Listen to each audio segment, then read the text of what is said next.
Welcome to the Human Capital Innovations Podcast, your go-to source for personal, professional, and organizational growth and development.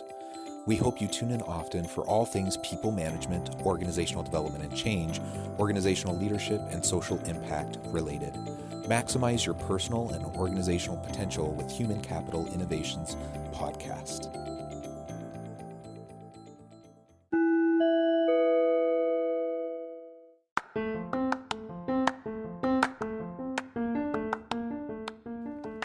Welcome to the Human Capital Innovations Podcast. In this HCI podcast episode, I talk with Sharon Koifman about designing effective work in an online environment.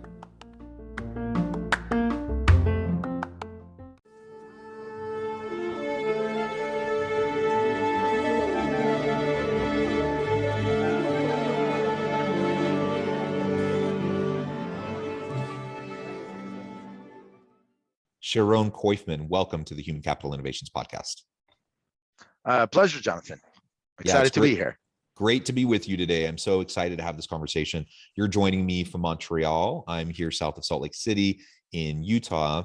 Today, we're going to be talking about all things related to remote work. That's your area of expertise and the work that you and your firm do in helping organizations navigate this complicated context that we're in right now. Now, clearly, remote work isn't brand new. People have been doing remote work and telework for decades.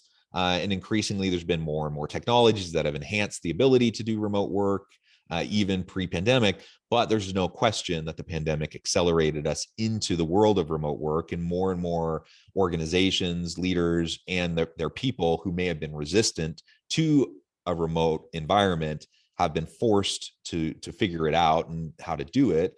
Some have done it more effectively than others. And now we're in this situation where, perhaps we're moving back into more of a face-to-face workforce or a hybrid kind of a workforce. And what's the role of remote work as we move into the future of work and we continue to see technological disruptions that kind of shake up the very nature of work and what we've traditionally known as the way we do our work with our organization. So these are all the things that we'll be exploring together today. As we get started, I wanted to share Sharon's bio with everybody.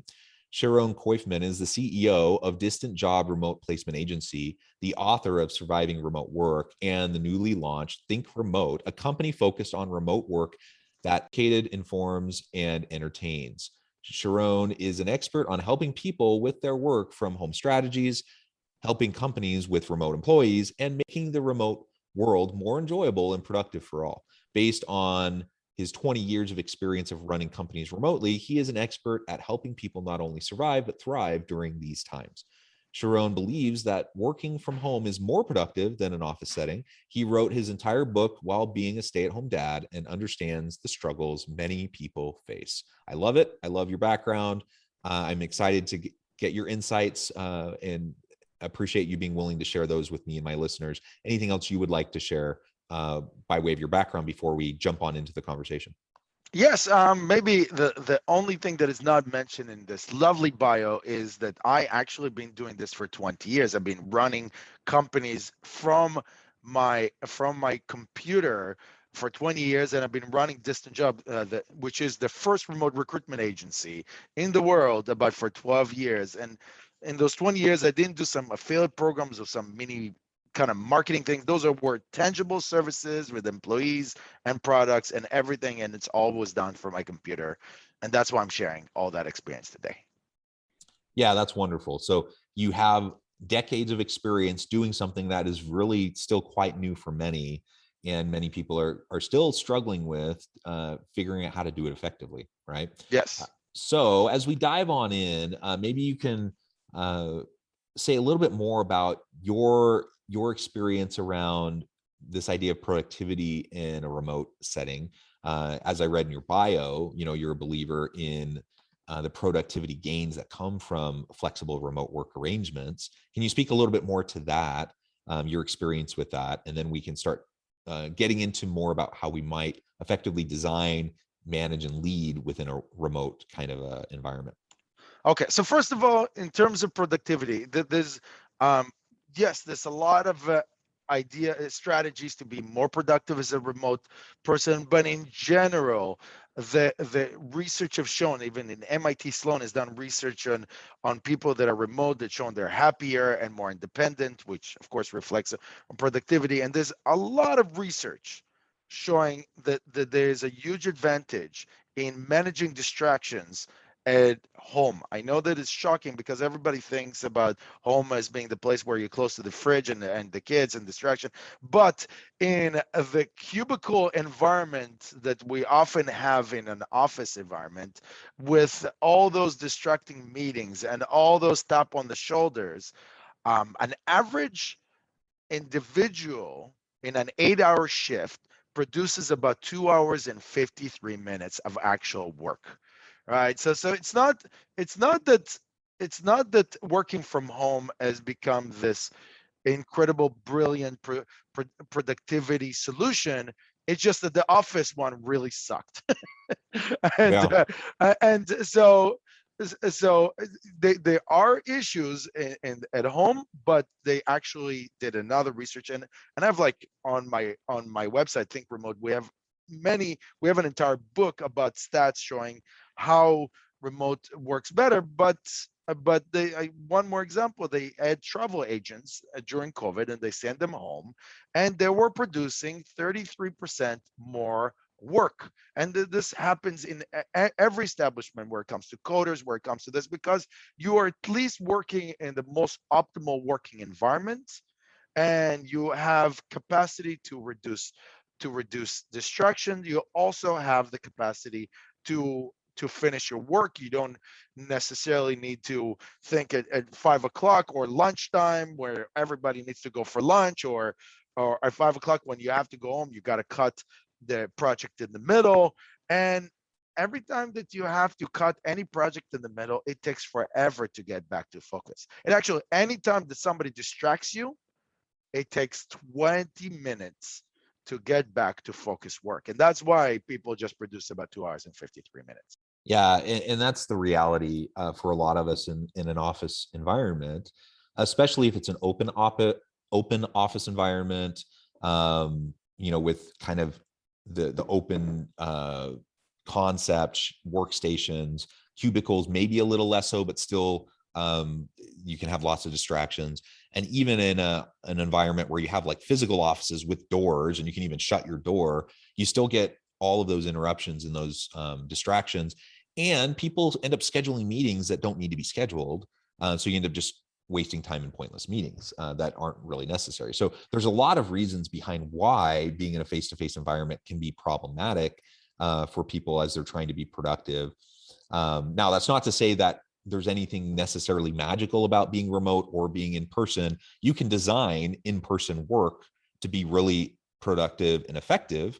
It's just that many organizations, probably most organizations, don't. So then you end up, the research is pretty clear. Like you said, I think that was a Harvard study that showed is under 3 hours of actual productivity in one day. Another Harvard study talked about the ideal workday is probably more like maybe 6 hours instead of 8 hours. And you referred to the MIT Sloan study. Like there's just so many studies and so much research on this that should push us to like challenge our assumptions around the traditional nature of how we've designed jobs. Why have we designed them that way? What are the benefits to it? What are the drawbacks to it? And how can we be more effective? I've worked in an Asian work environment where people show up at 7:30 in the morning, they don't leave until 10 at night, and then they go to the karaoke bar and drink and whatever, and then they do rinse and repeat, right? And I'm thinking, you're spending so much time, you're spending 14 15 hours a day plus Don't believe it. At work. How much is actually getting done? Now, having been in that environment myself, I know how much work was getting done. I saw how much work was getting done, and I suspect that for the vast majority of the people I worked with, that 3 hours or so was still probably about the mark. And so what's all the other stuff? Like, what is all that? Why are we doing all of that? It's just Status symbol. Status, culture, whatever. And we are just the management in the old school mentality of companies. I mean, there's a major challenge across the world, and forgive me for being so abrupt. The managers in general are not so great, right? Because if you do have a good manager, they will kick butt in a remote environment. It doesn't change much. I actually do not believe that going remote changes much from the office environment. It really is all about the management, the management that that is motivating and teaching the people around. I mean, I personally think production is only as good as the management, and a lot of management has been taught to check that people come on time at 9, that leave at 5, or they check who is really overproducing by staying in the office longer, which the, it really does not work, because the real skilled managers, and this is very unique requirement, have the capacity to evaluate production. They actually know that this type of job should take this length of time, and this is how much this individual's produce. But this is a very hard and very unique skill that requires a long time to master. Yeah, so skilled leadership, skilled supervisory approaches, coaching, mentoring, providing effective feedback, like all those things, that has more influence on whether or not people are going to be effective in the workplace, regardless of whether it's in person, remote, hybrid, or whatever. And Yes. if you have a bad manager, you're probably going to have a bad team and not productive, And they're regardless of the distracting. environment. Yeah. You can be the most productive person in the world. If you are working in a distractive working environment, you're not going to be productive. This is really the reality. I mean, I'm still blown away. You were talking about cubicles, and I was talking about cubicle also, and I have this senior accountant friend that is working for a reputable accounting firm, which I will not mention because that would not be very nice. But they made a decision 5 years ago to take all the management, all the high producing people, and bring them to the cubicle so everybody will feel equal. Oh my God, that is like the dumbest move I've ever heard in my life. Not only your low end people are not productive, and they're dreaming to graduate to an office. Now you took your high producers and brought them into the same environment because you wanted to be all this happy social dappy schmappy mentality, and they just completely got it wrong.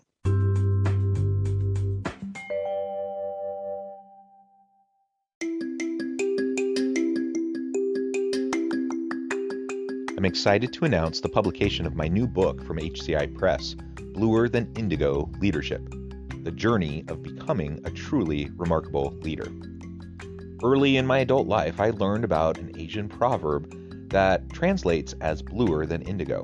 If you think about the color indigo, it is a brilliant, deep, and vibrant blue, what some would call the bluest of blues. To have something that is bluer than indigo is rare and truly remarkable. Contrary to popular myth, there is no one-size-fits-all or cookie-cutter approach to effective leadership. There's no silver bullet, no secret sauce, no go-to model that will solve all of our problems. The truth is, great leaders have all had their unique strengths and flaws, and have all had to discover and then pave their own distinctive path in their life's journey to fulfill their leadership potential. Bluer Than Indigo Leadership will help you discover your own path and explore those ordinary, everyday actions that will help you respond to an uncertain future and produce extraordinary results for individuals, teams, and organizations.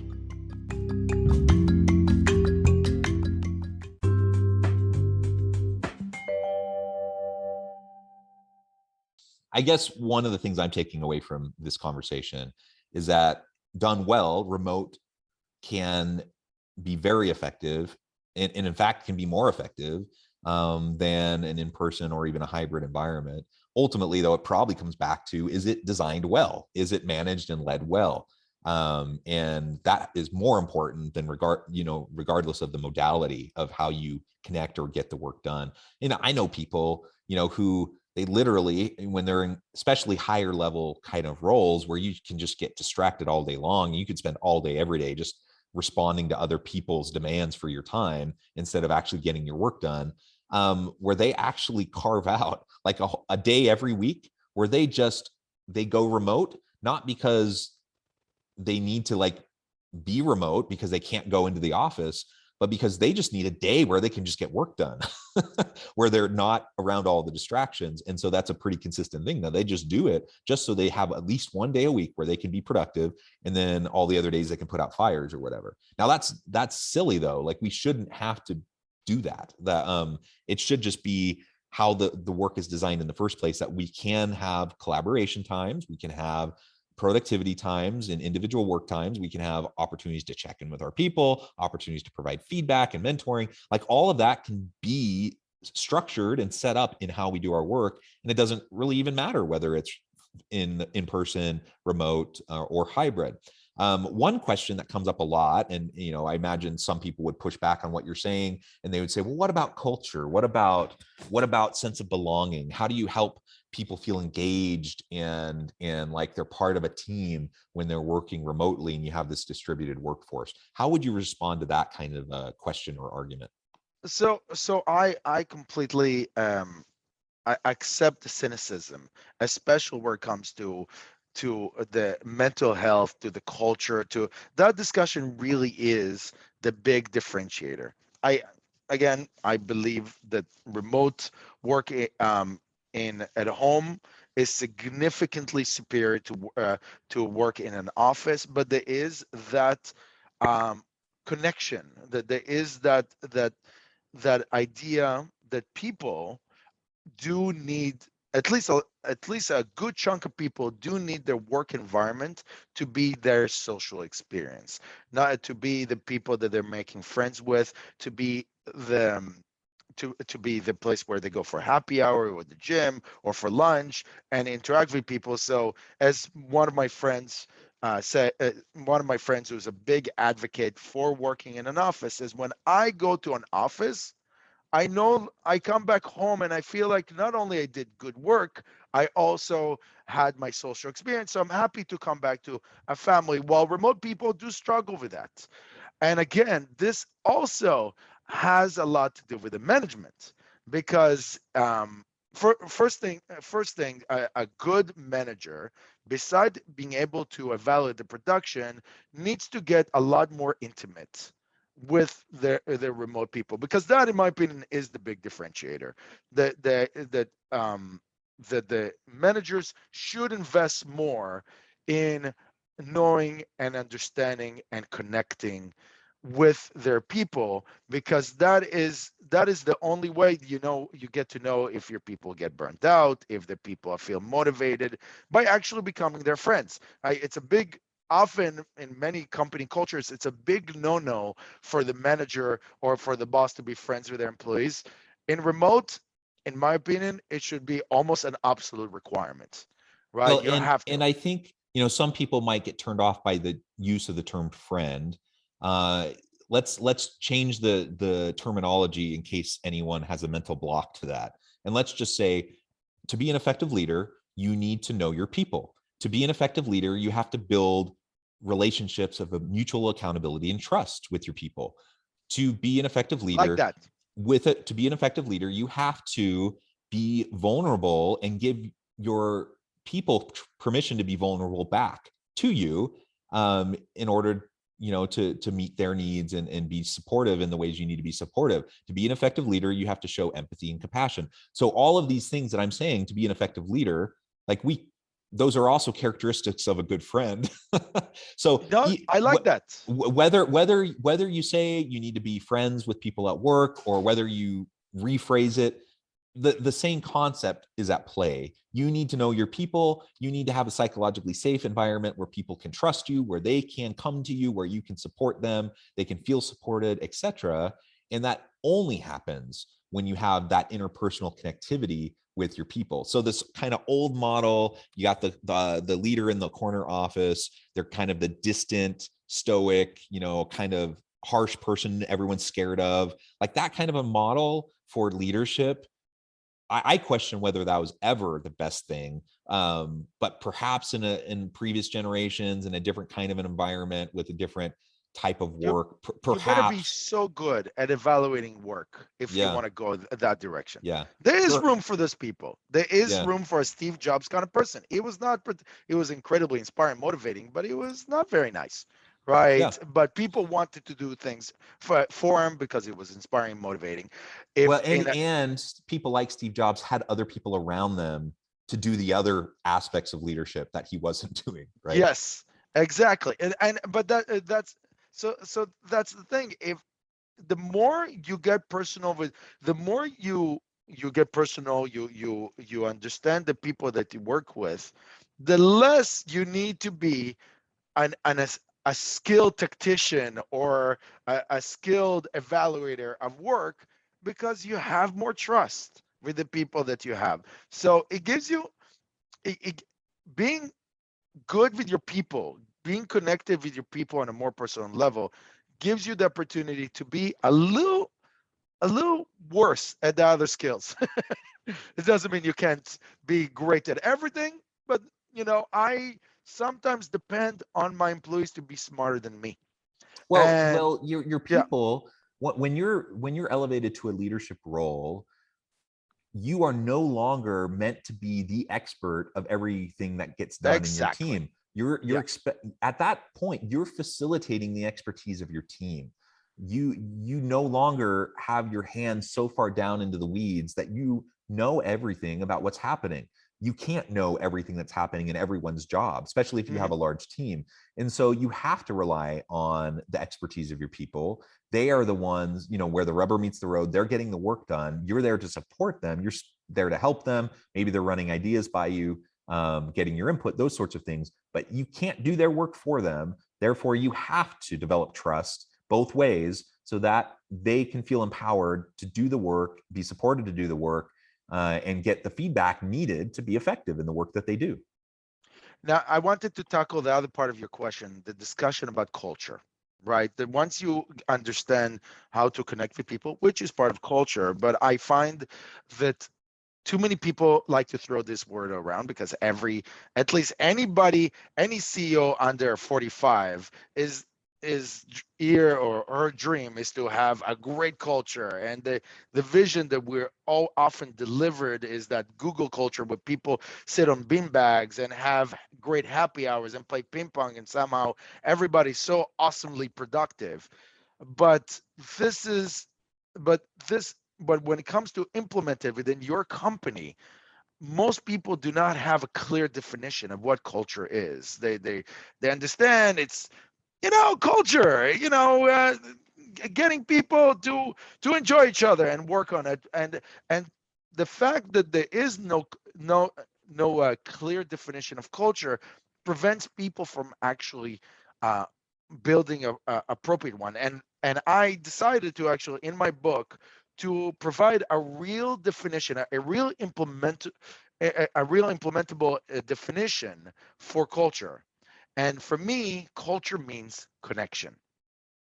When you understand that culture means connection, so connection to the company, so you have a deeper loyalty to the company, connection to each other, to a team, so you have a better teamwork, and connection to the client, right? When you understand that it's all about connection, suddenly you have a goal, and suddenly making the biggest, coolest party in the world for your employees is not necessarily what will create that higher connection. It will feed your ego really, really well. You can say that my company is the coolest thing in the world and coolest party, but it's not necessarily what your employees need. And in the remote environment, you have a lot bigger challenges because you can't make cool parties and you can't make always the coolest activities. If you can gather everybody from wherever they are and still have an activity, amazing.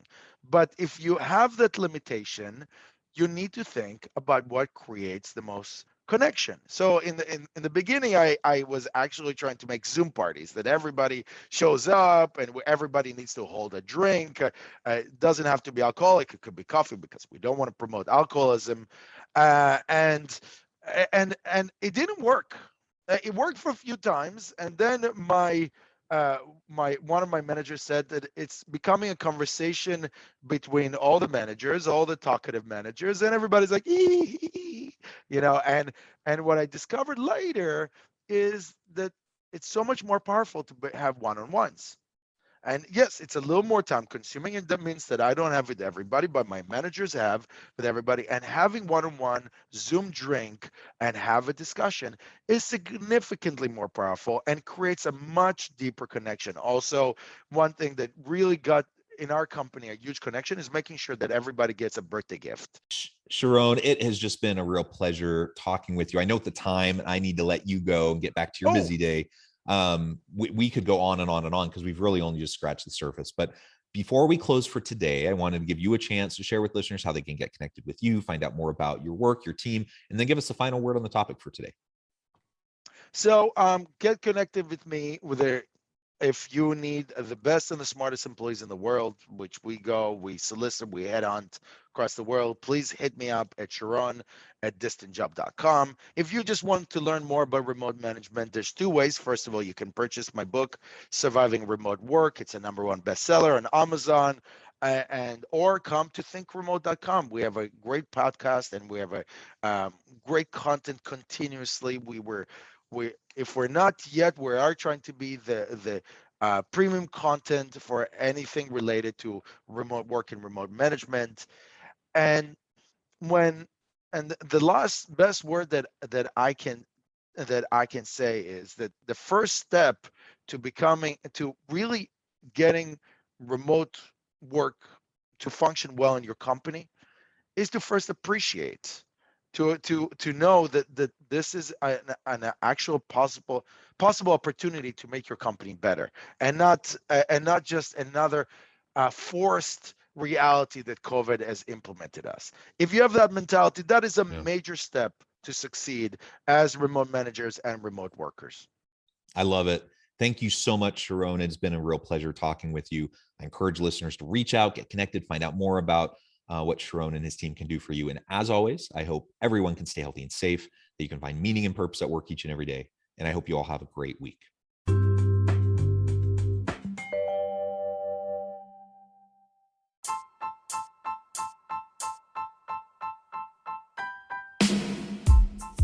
The alchemy of truly remarkable leadership. Ordinary, everyday actions that produce extraordinary results. Consider how the nature of work has shifted over the past 50 years. With increased globalization, rapid technological advancement, and the shift in economic composition, the average job of today looks very different than the average job of 50 years ago. What will the jobs and organizations of tomorrow look like? Moreover, what does this all mean for organizational leaders? What are the core competencies and capabilities of organizations and their leadership that are prepared for continued disruption and geopolitical and socioeconomic shifts? Regardless of what the future holds, increasingly, leaders need to be socially minded, data-driven, decisive, champions of talent, and disruptors of the traditional notions of leadership, teams, organizations, and work. The alchemy of truly remarkable leadership will help you to explore your own leadership competencies and capabilities and consider ways to apply and implement them into your workplace and personal life.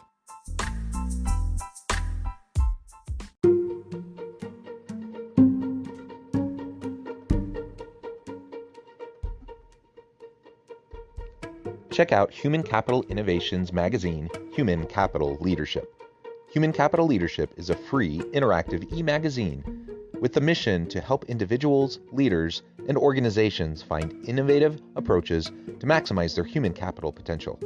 We publish issues quarterly in August, November, February, and May. Take a look at the latest issue and let us know what you think.